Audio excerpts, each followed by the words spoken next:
Alright, so today we've got a pretty laid back video. I'm going to be honest, July has not started off too great, but making videos puts me in a good mood, so I felt like putting one together really fast. Nothing too serious to go over. There are just two things I want to talk about. They don't really go hand in hand, but since I don't really feel like making extra videos for the sake of just releasing something, I'm going to talk about both of them today. The first thing I want to talk about has to do with factions, more specifically the question of does Yubi and the community have a bias towards the Knight faction, and the other thing I want to talk about has to do with Edge. Real quick before we begin, in the last video I asked those of you who are samurai to attack the volcano. It has been taken, but I don't think it was because of us. We may have helped though. Anyways, when the Knights rally back, I ask that you still try to hold it with me. Also, today, I am not going to ask you to sub to the channel. If you'd like to, that'd be cool. But instead, I'm asking you to take a second to follow me on Twitter. I've been using it a bit more regularly as of late and would like to try and get to 1,000 followers before the end of July. I'll leave a link in the description if you don't mind helping me out. Now with that out of the way, let's not waste any more time and get right into it. Alright, so the other day I was scrolling through the Samurai For Honor Reddit as I was looking for a Discord server that I meant to join, and as I was scrolling through the sidebar, I saw a cross post out of the corner of my eye from another subreddit posing the question of whether or not Ubisoft has a bias towards the Knight faction. And trust me, this is not the first time I've seen this statement or heard this statement. It's been around for a while. I've seen it more often since Black Prior released, and now with Centurion here, I've seen the comment rear its head again, mainly due to the comparisons of Hitokiri and Centurion. I'm not going to get too deep into it, and I'm just going to come out and say I don't think that Yubi has a bias towards the Knight faction outright.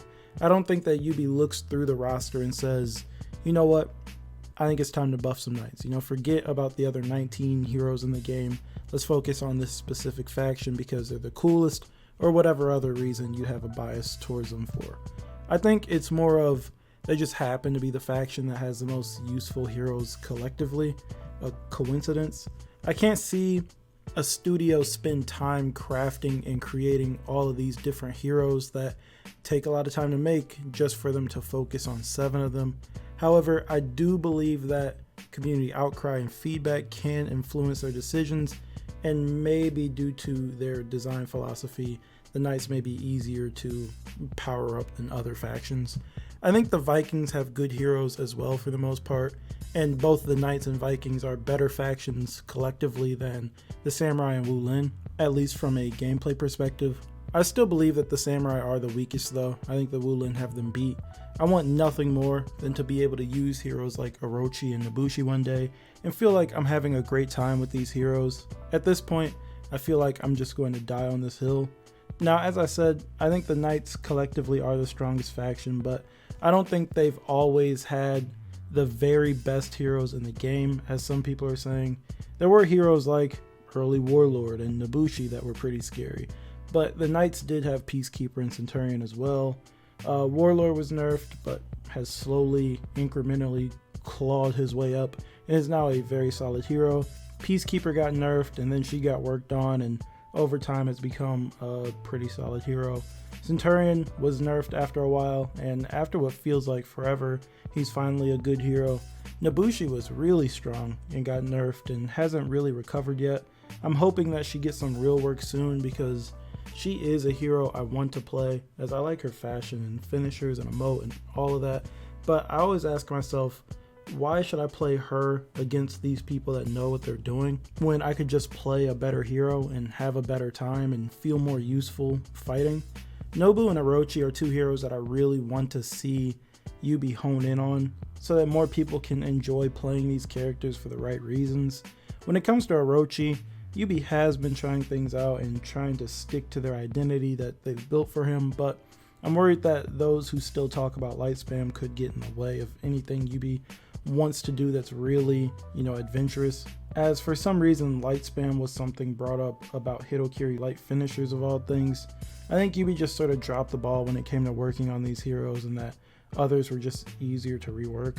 I don't want to see any of the strong knight heroes get gutted or heavily nerfed. I'd like some of them to be looked at like Lawbringer, but I would much rather see more heroes buffed and worked on so that this knight's bias statement isn't thrown around as much, as those who really take the statement seriously just separate themselves more and more from either side, whether it be for or against the knights, when we should all actually be pushing for each hero in the game to be great.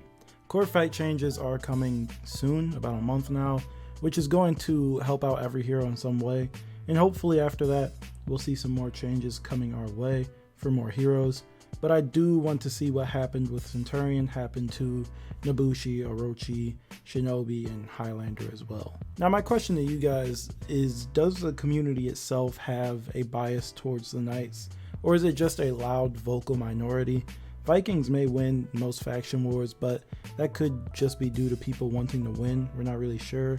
But when I think of fan favorites, I think of Lawbringer, Centurion, and Warden first. The whole Deus Vult thing, you know. And then I think of heroes like Shigoki and then Highlander. I can't think of any other heroes that are talked about as much as those heroes, at least in a positive light. Now on to the next topic, edge. Now the idea of edge or edginess changes from person to person, and a lot of things can go into it. It can start off with someone's name, you know, XX Deathlord 666. It could start with the emblem a player is using. It could be an Uchiha emblem, something demonic, something that is generally considered taboo. It could be some Ahego, it could be the Punisher symbols, so on and so on. But generally it comes down to a player's appearance and customization and their actions. The reason I finally decided to talk about this is because I saw a comment pop up in my notifications saying that I only like the Apollyon stuff because it's dark and edgy. I don't necessarily love darker, more gothic, edgier looking things, but I don't dislike it either. If I see a nice, edgy looking Warden or Black Prior or Lawbringer, I'm all for it, especially if you can tell they put a lot of time into their character. But if you just put some spikes on, any dark material color and black paint, that's not enough effort. You've really got to go all out. Be creative with it. Now, some people totally reject the idea of edge, but as I said, it can be done right. I don't really care what anyone looks like or acts like as long as they're not a detriment to their team. And I'm not exactly sure where the negativity towards these types of players come from, or even the armor sets themselves. It could be from the sameness or familiarity of it all, or it could just be the idea of it, as edge is sometimes associated with childishness, immaturity, or teenage angst or something like that. I don't view it that way. I think that those players just view it as cool, and you know, all power to them. Now, edge walking is a totally different thing. What people call edge walking is actually just walking, but done after a fight or before a fight, or it depends on what hero they're using. I see it happen most with Orochi though. That's not a knock against Orochi players, but I used to run into this guy that I hope still plays for Honor, and he would go out of his way to walk into and out of every single engagement he got into. He was a rep 70 Orochi with an overall rep of 70, meaning that he only played Orochi and repped up no one else, so who knows how long he's actually been playing. And it really didn't matter where they were. If you were boosting a point, they'd get near the edge of the point, stop, and start walking towards you. If you were clearing minions on B, he'd do the exact same thing. It was really ridiculous. Now, if you let him walk towards you, he'd lock on and do Orochi's twirl a whirl emote. You know, the one where he spins his weapon all around him.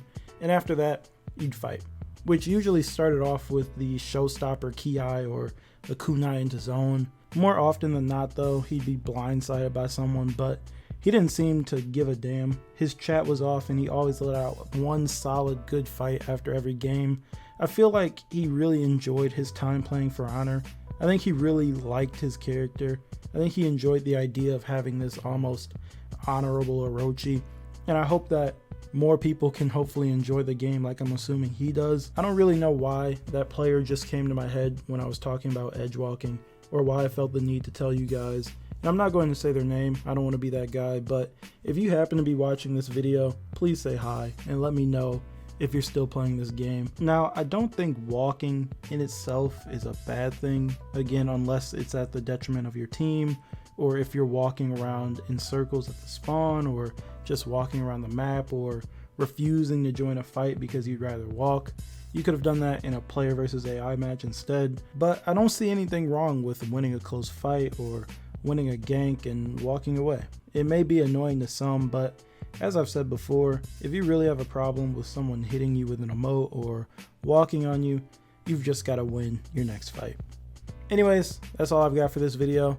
Nothing too serious, but I wanted to talk about this stuff before I forgot about it, and also I just wanted to make a video.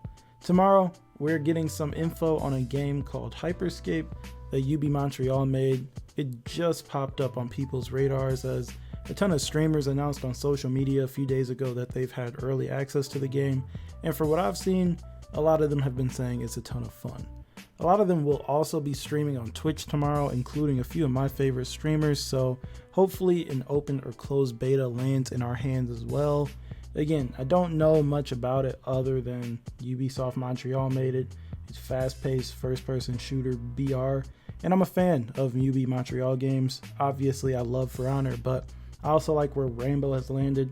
I like most of the Far Cry games, the Assassin's Creed games. I'm a huge fan of the old Splinter Cell games and so on. And I'm also down to get a game that comes out of nowhere that targets streamers as their way of getting the word around. Last time we heard of something like that from a AAA studio, we ended up with another disruptor, that being Apex Legends. Valorant basically did the same thing too. So yeah, that's what I'm looking forward to at the moment. I'm hoping it turns out to be a good game. Anyways, again, that's all I've got for this video. I've been blabbing on for too long. I do want to know what you guys think, so feel free to talk to me down in the comments about anything we talked about in this video. And as usual, if you like the video, feel free to leave a like and sub if you're new, and I will talk to you guys in the next video.